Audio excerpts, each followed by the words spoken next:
listening to The Doctor's Corner with Dr. Klein and Janelle Elgaway.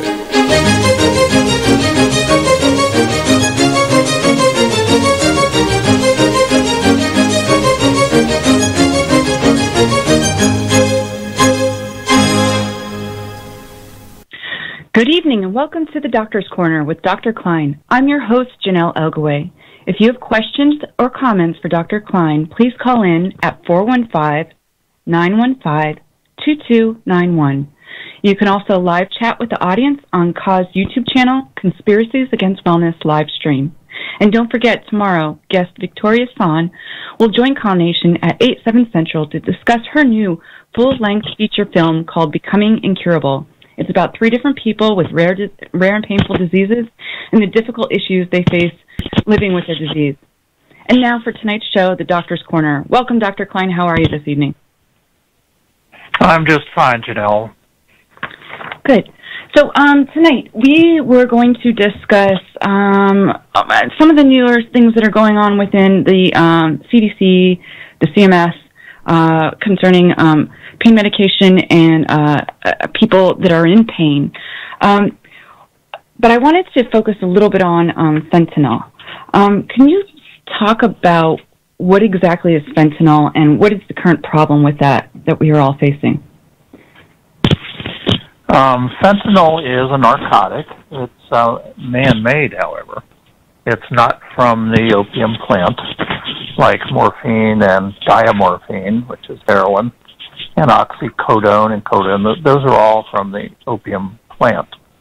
Okay. Fentanyl is actually just made in the lab to mimic the effects of opiates, and it does.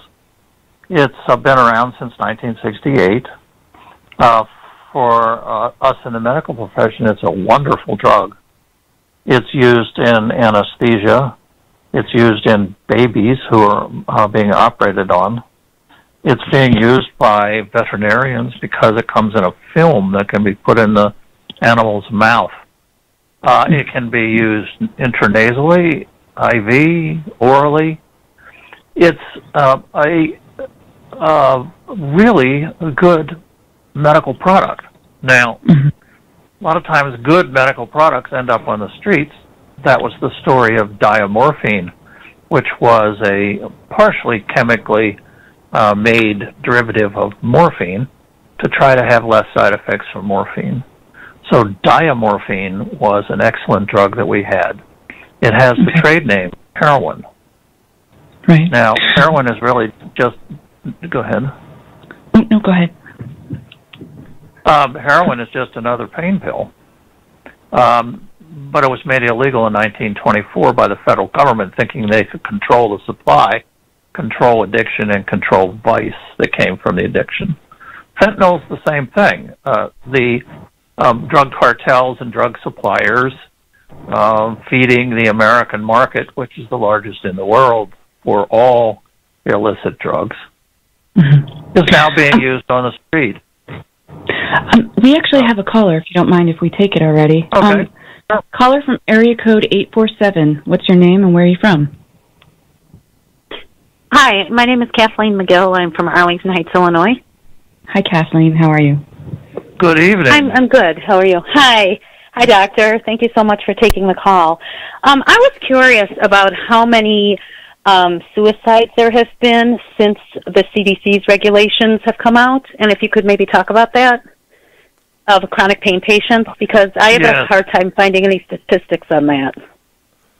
There are no statistics. The CDC was required by the Scientific Advisory Board, sort of their boss, to be sure to follow up on their guidelines to make sure there were no untoward effects of the guidelines. They've never done that.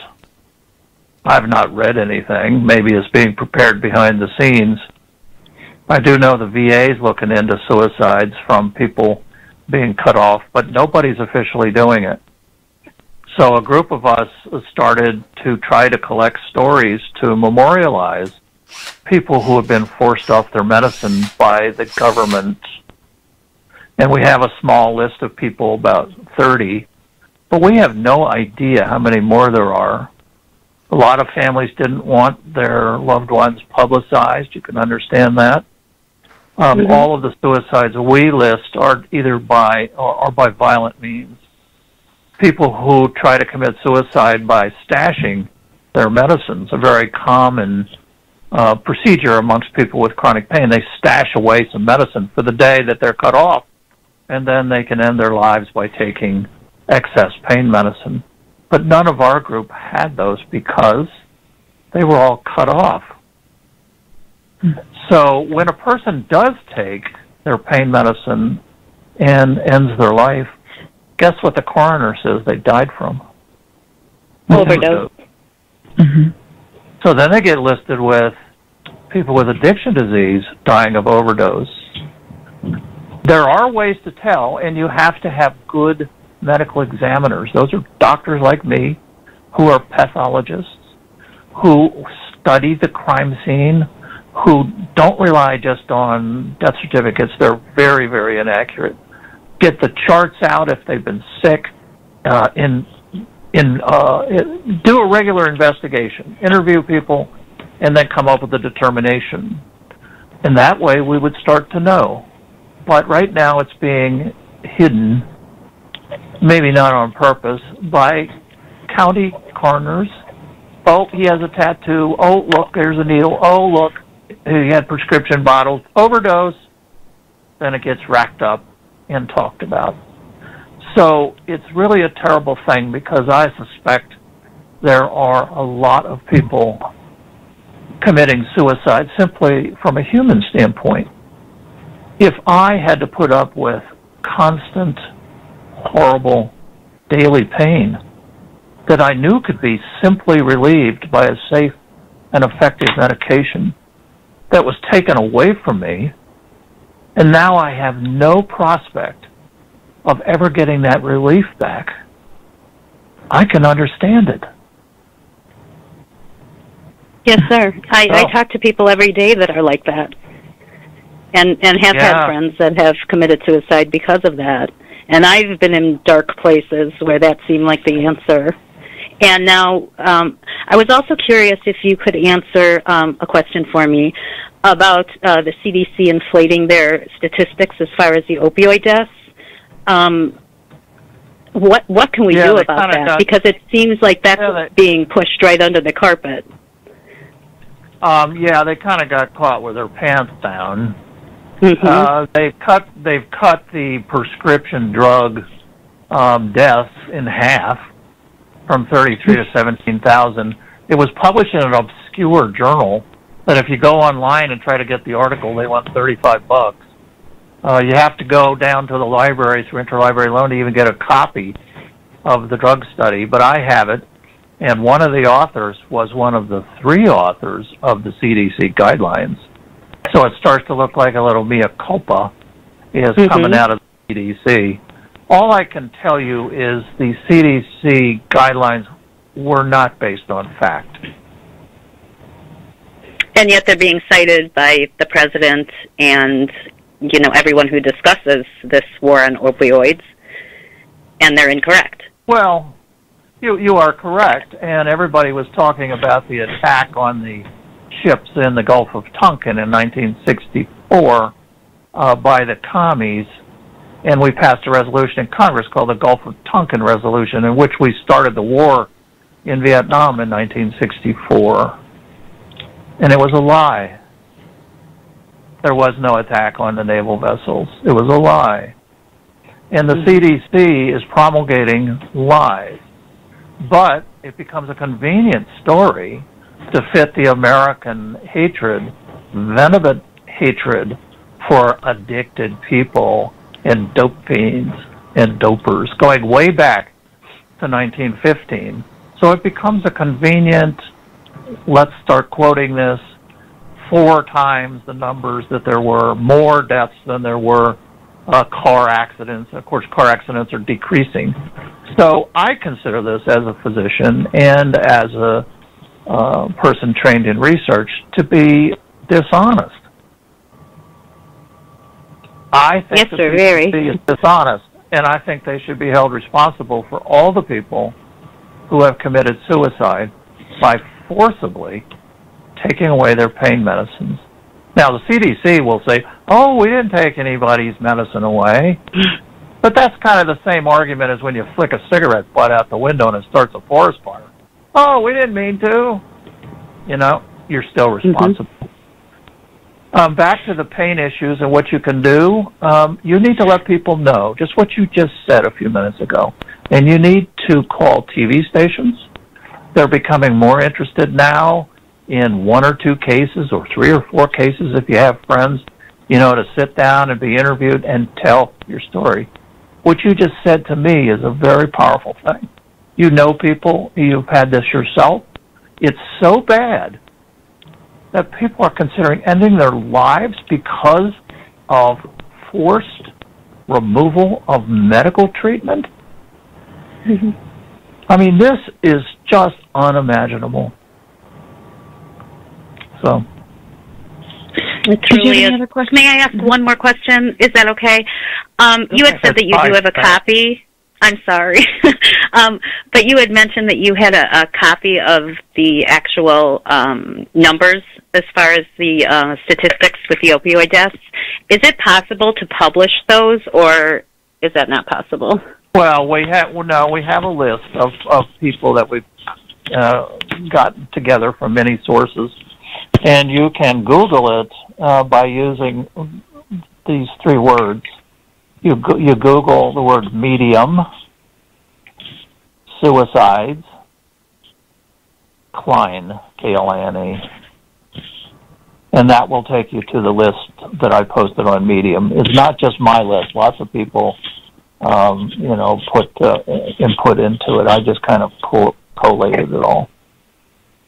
Yes, sir. I actually have posted that list, and I want to thank you so much because no one else did anything. So I thank you very much, and I thank you for taking my questions. Thank you, Kathleen. Appreciate it. Sure. Bye-bye. So the original problem may have been from the abuse of prescription pain medication, and then it changed to heroin and now illicit fentanyl. Why hasn't the government or media picked up on this? Fentanyl is shipped over from Mexico and China, and it goes undetected because of the size and there's no smell. This is a major, major problem. Why aren't they talking about this? I mean, this is a possible solution here. Well, fentanyl is easy to make, easy to smuggle. The D.E.A. is on it.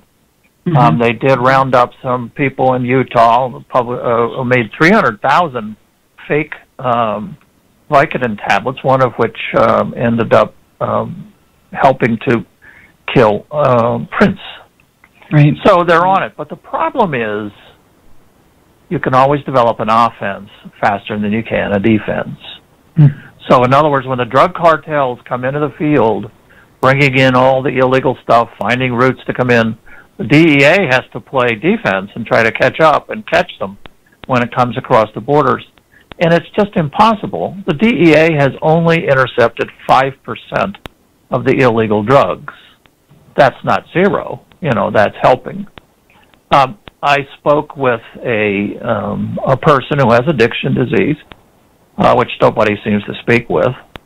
And this person said that it's getting harder and harder to find retail people selling heroin because the fentanyl has now taken over the market. Wow. So you see, we're still behind. We don't realize that heroin is liable to not be a problem anymore because fentanyl is easier to use. It's an ideal anesthetic, so it makes it a little safer for the people on the street to use it. Hard to say that, but also it's a little easier to figure the milligrams. With heroin, it's impossible. You get this white powder to figure out how many milligrams you're getting. So a lot of people die from accidental miscalculation of the dose. And then people turn around and say, well, they shouldn't be taking it anyway. Well, come on now. This has been around for 100 years. It's a real disease. And we need to stop treating it as a criminal activity and deal with it. There is a little test strip I saw in some article for fentanyl. How come these are not on the streets? Right. How come people can't test their own fentanyl? How come addicted people can't take their fentanyl and get it tested. Oh my goodness, if we did that, there would be more addiction. Right. Well, and they're doing that with Narcan. I mean, if they're going to have Narcan there, yep. You know, I saw an article saying that they would like to have anybody that has an opioid prescription. They want to start having you also have a prescription for one thing of Narcan. So, but if they're going to allow that, I mean, go ahead. That's pretty ignorant. Yeah. And it's also a waste of money. This, they're about $100 each. There really are no significant overdoses for people already on opiate pain medicine. This just doesn't happen. Well, if you look in other countries, go ahead. Yeah, in other countries, heroin addicts in Vietnam didn't overdose because they knew how much they were taking. Right. So giving people Narcan gives them the message that, hey, you're taking something really dangerous you could die from. And so now they got this horrible pain, and now they're worried about they're going to die from their pain medicine. That's kind of cruel, and it's kind of a waste of money. Oh, of course. Well, and the thing is the people that are the patients that are taking opioids for medical reasons, they're not the ones that you have to worry about with this. I mean, they're not the ones that are going to be overdosing. They're not that have issues, with this. I mean, this is substance abuse users, correct? I mean, so why are we? Yeah, go ahead. Why are we being pulled in? Police. Yeah. Well, Narcan is given to police departments, and it should be given to more street-addicted people, but it's not because there's no public health initiative. They're going to spend $5 billion this year, and there's no public health initiative. Public health initiative would be public health nurses go out and they visit people in the community with addiction disease, just like they visited gay people to teach them about using condoms and not getting HIV, and just like they went to the schools and talked to the young women about, pregnancy issues and contraception. Well, they need to go out and talk to people with addiction disease, the addiction community. They're all out there hiding. Do you think they go to doctors? Why, they're all criminals. Nobody's going to insure them. I mean, they have health problems. They get pneumonia, get sick like everybody else. And there's no medical care at all for the million or so people in this country that have addiction disease. So we should at least send out some public health nurses and say, hey, here's some Narcan, and by the way, an Ambu bag and mask that you can use to resuscitate somebody who stopped breathing, $20 on Amazon. How come they aren't? How come we aren't out teaching, buddy system? Never shoot up alone. Oh, but we can't do that because, as Henry Anslinger, the great dope chief, said in the 1930s, don't teach people about narcotics or else they'll just take them. Yeah. I have some questions this week. Somebody asked me why, if there is more pain patients or patients that are on opioids and stuff like that, if there's more of them than there are addicts, why are they so focused on the addiction side? Why aren't they more focused on, the patient? It goes way back to how you figure out somebody's a witch. So what they did is they developed these criteria for the witches, special moles that they had when their dog started to act funny. So they would develop these characteristics. So anybody that had these characteristics was a witch. And so they hanged 20 of their neighbors because they had these characteristics. So what is the characteristic of a dope fiend? A person who takes opiates. Therefore, if 10 million people take opiates, sooner or later they're going to be dope fiends. That's the logic that's being used. And because it feeds into the great American fear of pain medicines and opiates and narcotics and dope fiends and crime and licentiousness, it's a perfect salve for the moralists. So that's why it's totally non-medical. It's against the United Nations right to treat pain.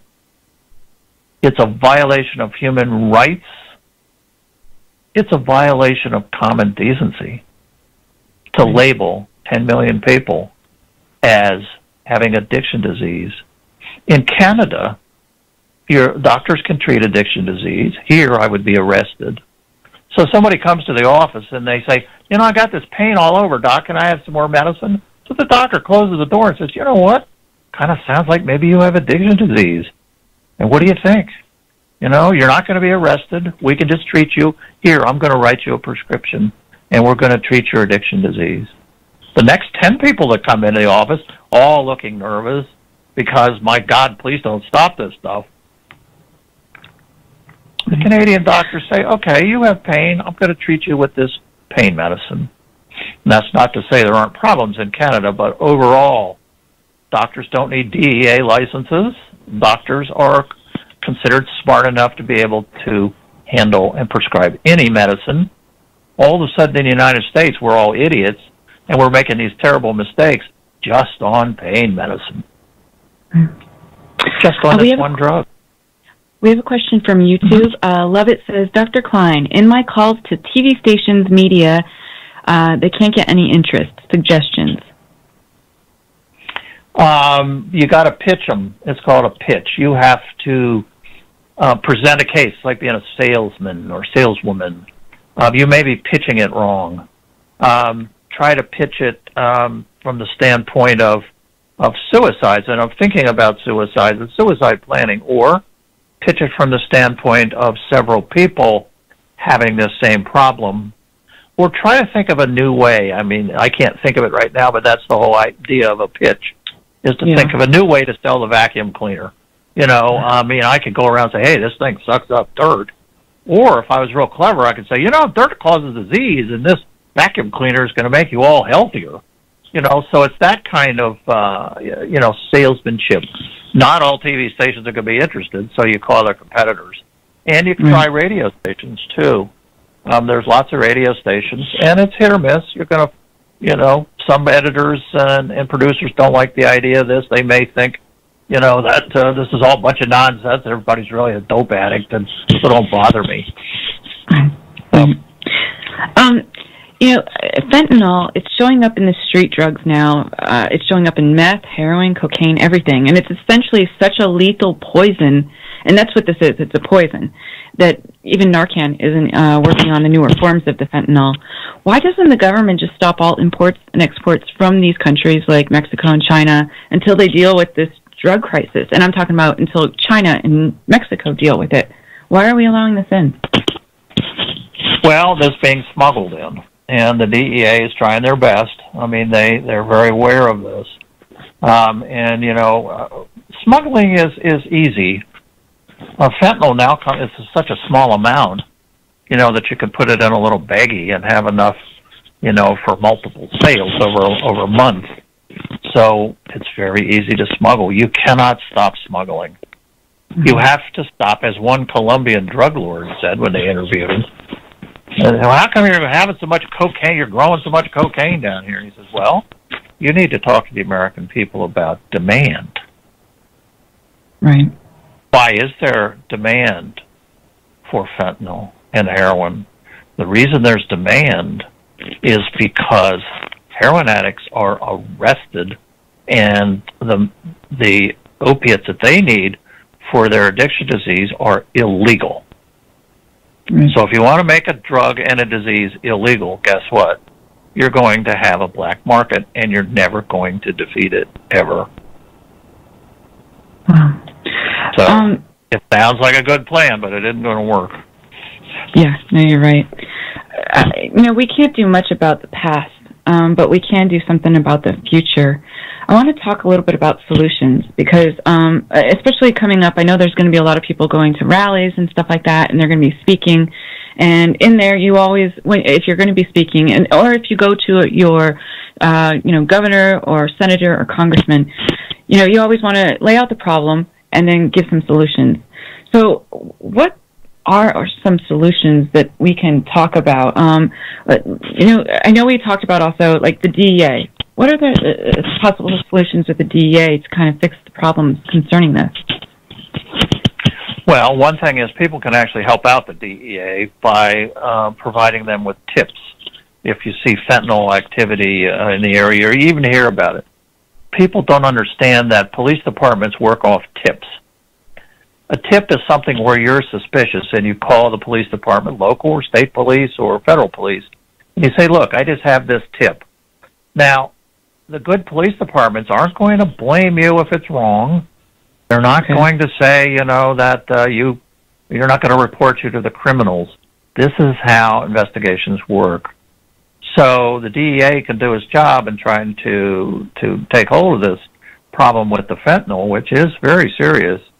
So if you hear that some kid, they're talking about fentanyl at the high school, you call the police department. You can call the local police department, and they'll contact the DEA. But they work on these tips because the police driving around in cars, if nobody's telling them anything, they're not going to be able to divine that there's crime going on. Mm-hmm. So that's very important. On the other side of the DEA, they need to stop arresting doctors for federal drug charges that were reserved for drug lords. Right. There should be a cap on the amount of money involved, like $5 million, before they institute these laws. Doctors are being arrested now on conspiracy charges. Mm-hmm. If one of their patients goes out and sells the medicine, they're considered guilty. So that needs to be fixed. The CDC needs to come out and say, I'm sorry, we started all this. Here are the reasons you should use prescription pain medicine. Nobody ever talks about that. They always talk about like there's no indication, our word for use. There's no use for pain medicines. Good Lord, where have they been? You talk about putting your head in the sand. CMS or Medicare can help out by giving doctors a little more leeway in working up a palliative care certificate. A palliative care certificate exempts people from any kind of controls on the amount of pain medicine they get. It protects the doctor. CDC guidelines in their very first sentence says their guidelines are exempt for people with palliative care. Most every single state has exemption for palliative care, protecting both the doctor and the patient. You can receive as much as you need. So what is palliative care? Yeah. I don't know. This is more head in the sand. Palliative care is having a disease that has no cure. Practically every patient I talk to on Twitter has a disease that has no cure. Secondly, it's a disease with serious disabling symptoms. Could be pain. Some people have intractable vomiting. Some people have intractable diarrhea, like with colitis. Some people have intractable coughing. All of those are symptoms, and we can treat symptoms and bill for them. You don't have to have a diagnosis to bill Medicare or insurance companies. So you've got to have a disease that's incurable. You've got to have symptoms that can be treated. And thirdly, because of the old carryover from hospice, it could potentially shorten lifespan. So anybody that sits around in pain all the time, not getting exercise, could potentially have a shortening of their lifespan. Those are the three criteria. Is there a list that talks about what diseases or what painful diseases or rare diseases that are out there of what's on there? Because I know, for example, pancreatitis disease, it's not on there. How do we get a list that would be good? Because I know you said those three. You don't need a list. Right. It had this determination of palliative care status has to be done by a licensed medical professional, doctor, nurse practitioner, or a physician assistant. We have the licenses to determine what diagnoses are. Nobody else does. So we determine their diagnosis as palliative care by using those three criteria, it makes no difference what the underlying disease is. Okay. All you do is determine this disease is untreatable, and has a symptom that needs relief, which will improve everyday life. So it could be any disease. I can't think of very many diseases that people have that have long-term pain that are not palliative care. Right. I just published a little article on palliative care to explain what it is, and also a certificate that can be filled out by the doctor. And the article discusses how physicians can bill more time, because a lot of physicians don't want rare disease and painful disease because there's so much time involved. I spent 45 minutes today on the phone with the insurance company trying to get pain medicines for my patients. A lot of physicians are saying, yeah, well, I would prescribe before, but I'm not going to anymore. I mean, I can't take 45 minutes a day for 6 patients, so multiply 45 times 6, and spend all day on the telephone because insurance companies are screwing people and keeping the money. All given permission or license, let's say, by the CDC, making up things that are not true, that are not factual. And I've read those things very carefully. So anyway, if anybody is interested, I mean, I'm not really selling jellies and jams. I mean, I put out stuff for people to use. It's free.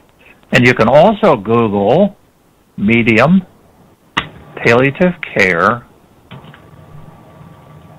CONCIA, C-O-N-C-I-A. Medium palliative care CONCIA, C-O-N-C-I-A. She's a nurse practitioner who practices palliative care in Oregon, and she and I wrote this paper together, one from a doctor standpoint, one from a nurse practitioner standpoint. And it's something you can share with your doctor. Do not go into an appointment and say, here, doctor, read this. What you do is you make a copy of it and you send it in the mail to the doctor to read ahead of time. Doctors do not like patients bringing stuff and putting it on their desk. It's just one of our bad traits. I mean, why should people worry? But it is. It's one of our, we grow up that way, you know. So send it ahead. And there's also a certificate that you can download, a PDF certificate that was designed by a research assistant of mine, David Williams in Goldsboro. He designed the certificate. He's also a pain patient. And so we have kind of everybody chipping in on this thing. Palliative care would solve the problem. Right. But you know what? We're already getting feedback from doctors. That's just another excuse to get more narcotics. Well, and when doctors say that, you say, you know what? I'm going to find another doctor. Of course, it's getting pretty hard. But if physicians read this paper, they'll realize that the government, at least Medicare, has provided a way for doctors to bill for the extra time. Right. I mean, I don't have an electronic medical record, so I don't qualify, but that 45 minutes I spent on the phone could be actually billed for. I was going to ask about coding a little bit, too. Is there a lot of problems with coding? Is that why they don't do it, too? I mean, is it easy to see? Yeah. I put that in the article. Basically, you can code for chronic disease. Okay. And there's like 4 codes. Chronic pain. There's chronic pain codes. They're payable. And so you just bill for the chronic pain. You don't have to worry about lots of other codes and things. And, I checked with Medicare, by the way, and they said it's fine. You know, any code that's, reasonable is going to be paid for. If they reject the claim, you can call them up and say, what's the story here? And then you can add the underlying disease code if you want, but you only need the symptom code because palliative care is relieving pain and suffering. So what is pain and suffering? It's pain and suffering. It's real simple, and you take care of it. You have to suppress coughing or suppress diarrhea or suppress pain. You do it, and you can bill for just that. Okay.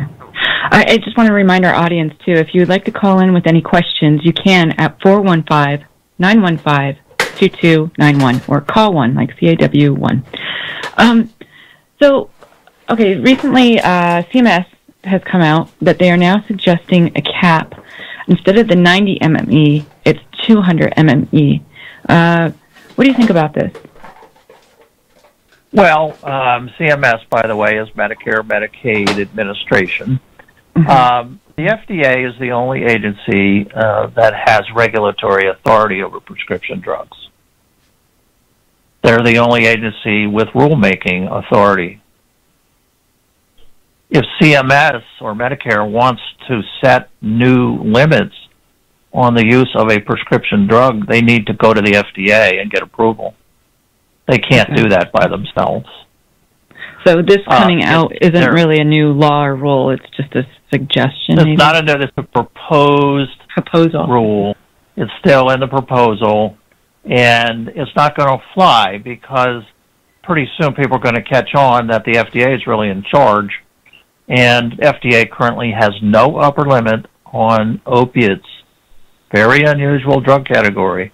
No other drug categories like that. Okay, but what about with the CDC making these guidelines, and they were just guidelines? Why did everybody just jump on it? Because the FDA said there's no difference between, cancer pain and chronic pain, and then you have, you see all these doctors suddenly trying to get below the 90 MME or 90 MME. Why did they jump on that when the FDA didn't approve that, did they? No, they certainly didn't, and here's the reason. We've always thought the most scientific, trustworthy agency was the CDC because they're the ones who track epidemics, right? Real epidemics of Zika virus, influenza, whatever. So we've always trusted them. But they lied to us. And I'm not going to ever trust anything that comes out of CDC. And there's been complaints from the CDC scientists to Congress that there's too much politics in the CDC. They want to just be scientists. The new director of the CDC is from my alma mater, Maryland. He's a researcher in HIV, very respected man. He's had some, experience in government, and hopefully he will start to turn things around. He stated that he's interested in science. And he's interested in getting the facts. This is what we always thought of with the CDC. How they veered off into the opiates is another story, and it has to do with the Physicians for Responsible Opioid Prescribing, or PROP, who are basically lunatic fringe people who believe that, a pain is really nothing. You can just will it away or take some Tai Chi. And that all pain medicines are really heroin pills, and that really all pain medicines need to be taken off the market because all it does is kill people and cause addiction. This is lunatic fringe. So that's how the CDC veered off. Yeah. Okay. Go ahead. Stacy Fields asked from YouTube, do you think that private insurances will follow the 20 or 200 MME that M&M says they will cap it at? Yes. The insurance company always follows Medicare and Medicaid and CMS. Yep, they'll just jump right on, and then of course they'll just make it worse. Because anytime an insurance company can make money and then the government gives them a reason to, it's getting to the point where people that need pain medicine aren't going to be able to get any, from their drug companies. Some are requiring now prior authorizations, which is 20 minutes of my time at no charge to solve an insurance company problem and to increase their profits, because, you see, they're not going to lower the premiums. They're just going to keep the money. Simple economics. Oh, the CDC said we have this cutoff. And by the way, if you want to read about the CDC cutoff not being a cutoff for chronic pain, you can also go to Medium Houry, Houry, Klein, and it will take you to my Medium page where I discuss what was actually said by the director, Dr. Houry, the day the CDC regulations came out. And if you wait until noon tomorrow, it's going to be expanded to discuss what's actually in the regulations, word for word, along with my choice comments. The CDC never did set a 90-degree cutoff. It was only a suggestion for very first prescriptions.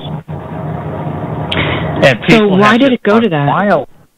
Yeah. It went to that because there's a fear and prejudice in the United States about dope fiends. And this fed right into it. They just jumped on it. Oh, my God. See, that's why we have all these dope fiends. And that's why young kids are dropping dead, because they're on heroin. We have to stop this. And it's time for some rational thinking because we're in a McCarthy-era thinking pattern. If your mommy is a commie, then you got to turn her in. I was around in the 1950s, and I still remember as a kid this horror of these commies being everywhere.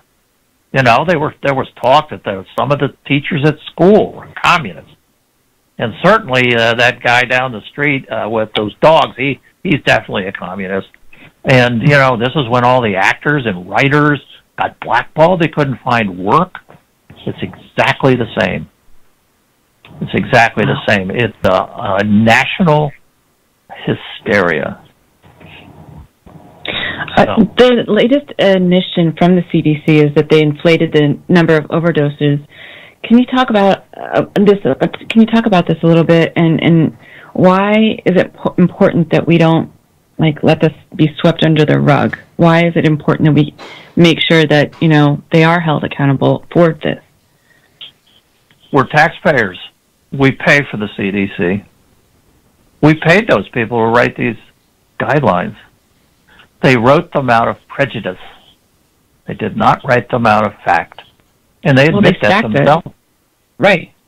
Yeah, they say right in the guidelines, there's really no good scientific basis for this. So we just use what they dreamed up, a new word, contextual analysis. What that means is your opinion. And they made this word up, contextual evidentiary analysis. This is just dishonest. And taxpayers are paying these people to be dishonest and ruin their lives. I mean, isn't there somebody to watch? Undergoing. Right. Well, who watches? It was James Madison. I stood beside his desk in Virginia, and John Adams. They wrote the Constitution and made sure there was checks and balances. So what's the check on the executive branch? The CDC, the D.E.A., all the executive branch. Congress. You got to go to your Congress people and say the government is interfering with my doctor-patient relationship, and I want it stopped because it's harming me as a patient. It's driving people to suicide, and it's got to stop. And I want you, as a legislator, to figure out how to make it stop. We are providing information, that's also going to be on the Medium. You can also, it does sound like I'm selling jellies and jams. This is sort of embarrassing. But if you Google Medium refugee Klein, you'll get my paper on the opioid refugee crisis and what to do about it. Well, I'm in the process of revising that, but the one that's in there isn't too bad. So you go to your congressman and you go to your state congressman, you call up and you say, I want to come in and talk to the legislative aide in charge of health. You don't have to, talk to the Congress. I want to come in there and I want to tell you what's going on. Here's what's going on. And you just start to fight back. We're sitting around defending ourselves saying, but no, that's not the way it works in the United States. You get up and you scream and yell, and you go in and you say to your congressman, you are in charge of controlling the executive branch. And that means the D.E.A., CMS, and the CDC. All of those are under the checks and balances from Congress. Now, Congress is having a hard time because they believe in all this also, too. So it's a slow process. I mean, I can go before Congress and argue and make these logical arguments. They're not going to listen to me. But your congressmen, especially congressmen, senators, represent the whole state. You can talk to them, too. But your representative, your congressman, is the key person to go talk to because you are in their district. And they're interested in making sure that you have the right to redress Congress, ask for redress from Congress. In other words, you have the constitutional right to go before your federal and federal legislatures and say, I need help. I need help with this. This is the worst medical care crisis in the history of the United States because there are 6 million people being purposely harmed by taking away their medicine and depriving them of medical care. And it needs to stop. Yeah. What can patients do when they are denied care from their doctors? Should they go ahead and ask for the palliative care, what do you call it, a certificate that you have? I mean, where do they go after that? I mean, do they go to the next doctor? I mean, I know you were doing some studies or looking into doing some studies on this. What should they do? Yeah, there are no more doctors. We're out of doctors. You're right. People can't find doctors. So I think the best thing is to have an adult conversation with your doctor. You go in, close the door, and you take your chair and you move it up to the side of the desk.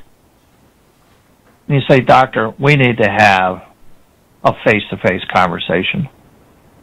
What can I do to help you out of this? And what can you do to help me? And, I think that kind of a conversation could be helpful. Some doctors will get insulted, in which case you just leave. Yeah. But the ones who will listen to you, I mean, this is the time to maybe send ahead the palliative care article and the palliative care certificate.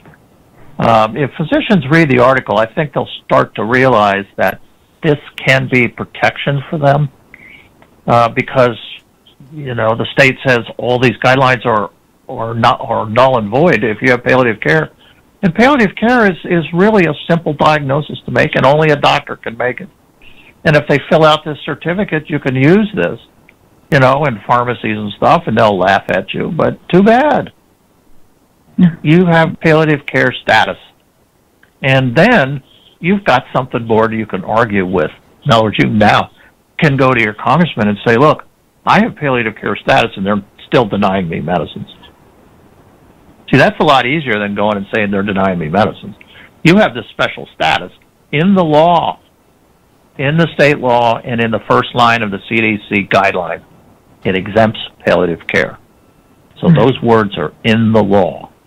And that makes a lot more powerful argument than just saying, hey, I think what you're doing is wrong. So I think palliative care, and that's why Carolyn Concia and myself wrote this, because we're both clinicians, and Carolyn practices palliative care and also hospice care. And it's even getting to the point that it's so sick they're not even giving dying patients their medicine for fear that they will sick them. See, it's really like a fear of a witch. Well, let me ask you about that too. We don't want sick people to get this witch. Right. Go ahead. Well, and they're having shortages with medications and stuff like that. Somebody told me the other day to go on the FDA site. Under Dilaudid, it says now, I think it was discontinued. What does that mean? I mean, it stopped? Well, the great paranoid of American history was Richard Nixon. The man was truly mentally ill. He tried to kill. Well, he did kill the peace conferences in Vietnam before he even became president. The war dragged on for another 7 years. He thought everybody was his enemy. So he makes this law in 1970 called the Controlled Substance Act because he thought if he controlled drugs, he could control all these commies and hippies and black folks. I mean, that's how sick he was. So they write this law that allows the federal drug police to be in charge of the manufacturing of pain medicine. So the D.E.A. thinks that, hey, why don't we just stop? We'll just make alcohol illegal, and that'll solve the problem. Well, that sort of failed. So now they're trying the same thing with drugs. They think if they cut back on the manufacturing of pain medicine that affects everybody in the United States, they're going to somehow take care of the overdose and addiction problem. This is really, medieval times thinking. Throw them in the water. If they float, they're a liar. It's kind of the same thing. Shrink the supply. Do you think that people with addiction disease are going to, oh, no more drugs, too bad, I'll just go get a job as a corn salesman now, I'm fine. Right. It's absurd that they would think that. So now hospitals don't have any pain medicine. Pretty soon the pharmacies are all telling people to come back in a week. I don't know if that's just a ploy or they really are having shortages. The federal drug police control the manufacturing of prescription pain medicine. And you see, these are the things that Congress needs to look into. Should they really have this power? I mean, this is something that needs to be done at FDA or National Institutes of Health, not the communicable disease doctors. Right. We've really gone off the tracks, and Congress is the way to fix things. Okay. Well, another thought is, like, what if there was some major disaster somewhere and we needed all this? We wouldn't have it then. So how did they let it get to this point? Because I know that they have shortages of medications, all the time. But is it just is it out and in being written about more lately, or is it the same as it always been? No, there's so much written. There's so many blogs and websites and stuff. Nobody knows. But what struck me about visiting people and the senators in D.C., we didn't know this was going on. Mm-hmm. Thank you for telling us. Right. If nobody tells them, nobody's going to know. They're not going to read all these weird blogs and stuff that are making these reports. They need to know. They need to be told. And you can talk to the staff. You can send emails. It's always better to visit regional offices. Just call them up. That's what they want. They want to talk to people. Don't be shy. Just go in there and say, what's going on? How come the federal drug police is shrinking the supply of pain medicine in the hospital? How come the C.D.C., the infectious disease people, interfering with my doctor, making him afraid to prescribe? It's the constituents that are key. We doctors can go in and complain too, but we're just seen as another constituent. So, in other words, if a whole bunch of people that are having this problem can't find doctors, not getting medical care, being screwed for their painful disease and their rare disease, these are the people who are going to get the voices. So, rah, hiss, boom, bah. We got to get out there, get into the legislators' offices, or talk to them on the phone, anything, communicate with them.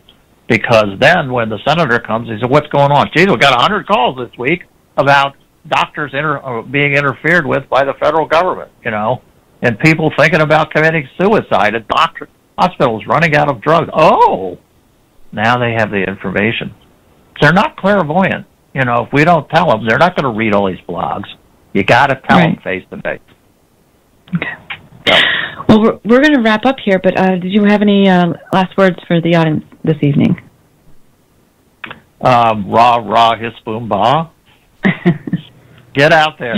You have a lot more power as patients in terms of Congress than I do.